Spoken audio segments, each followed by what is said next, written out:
Welcome back to the Savage Executive Podcast, where we lead with clarity, build with strategy, and multiply what matters. I'm your host, Steve Smith, and today we're tackling a challenge every growing organization faces: bottlenecks. This is episode 13, Avoiding Bottlenecks, Keeping the Mission Moving.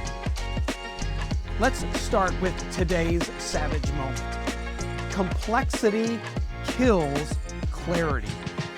That's been ringing in my head a lot lately. I've noticed something over the past few months. We're getting bogged down, not because our team isn't talented, not because our mission isn't strong, but because we've added layers of systems, communication, and processes.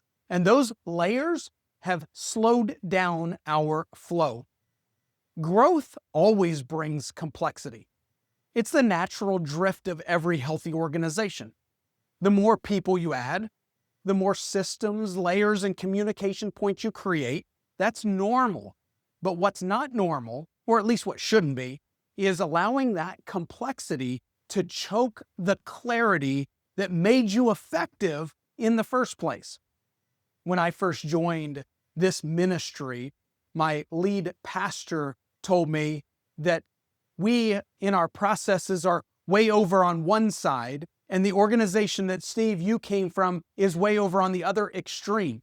He said, I would like to get somewhere in the middle. And the irony is most of the layers that we have built were built to help us. But when good systems go unchecked, they can start working against the very mission that they were designed to serve. That's why one of our commitments as an organization over the next few months, especially heading into 2026, is this: remove the bottlenecks. Because when complexity creeps in, clarity disappears. And when complexity disappears, momentum dies. So here's a few things to ensure that you're removing the bottlenecks. Number one, spot it. Bottlenecks begin with the leader. Here's something I learned the hard way. Bottlenecks are rarely just about broken systems. They're about leadership habits. Every time I've seen progress stall, it almost always ties back to one of two things: a decision that's waiting on me or another key leader, or a process that nobody else fully owns.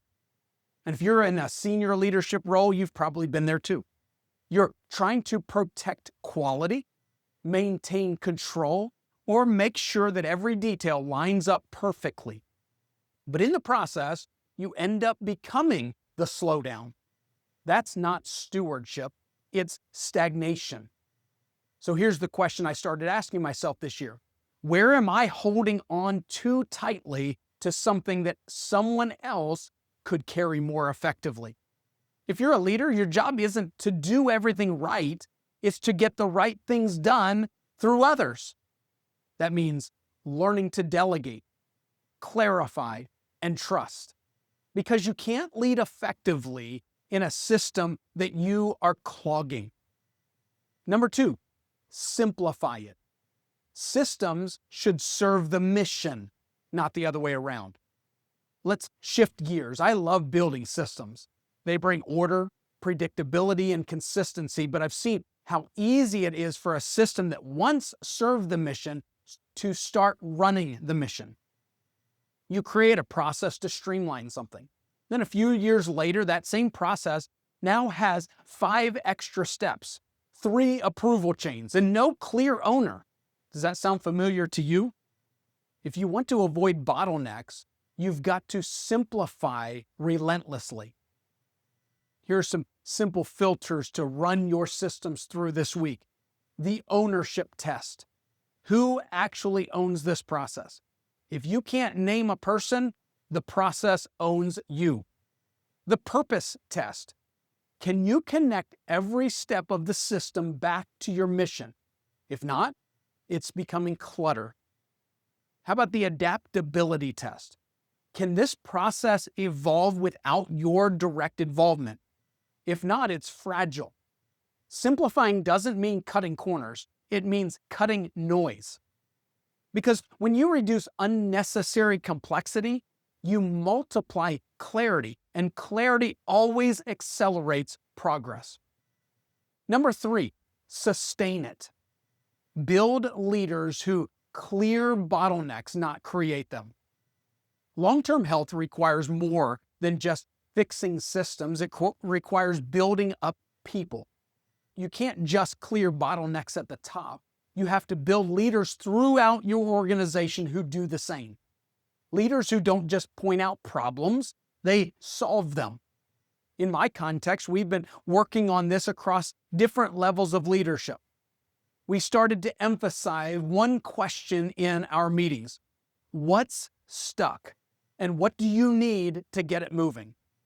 That question does a couple of powerful things. It surfaces what's really slowing progress, and it trains leaders to take responsibility for solutions instead of waiting for direction. When someone brings me a problem, I now ask them to bring 2 possible solutions with it. That's one expectation that will change your culture. It turns dependency into ownership. It moves the conversation from "I can't" to "here's how we could." That's what healthy leadership looks like. People thinking, acting, and leading in ways that keep the mission moving forward. In our last episode, we taught younger and leaders how to lead up. And now we're teaching senior leaders how to ensure that we are pulling them along as a part of the mission. So do a quick leadership audit. Take 5 minutes this week to run through this checklist. Where do decisions slow down the most, and why? Which systems depend on me more than they should? What processes have gotten more complicated than they need to be? Which leaders are waiting on clarity that maybe I haven't provided? What's one bottleneck that I can remove this week? You'll be amazed at how quickly things start to move again when clarity returns. Because remember, momentum isn't about speed, it's about flow. So your savage takeaway for today is you can't lead effectively in a system that you are clogging. Simplify what you touch, empower who you trust, and keep the mission moving. If this episode challenged you, can I encourage you to take a few minutes this week to identify one area of unnecessary complexity and remove it. You'll find clarity waiting on the other side. Thanks for tuning in to the Savage Executive Podcast. And I hope that you are finding value through the podcast. Can I encourage you to share it with another leader who's ready to lead with more clarity and less complexity? And remember, as always, stay sharp, lead boldly, and keep building what matters.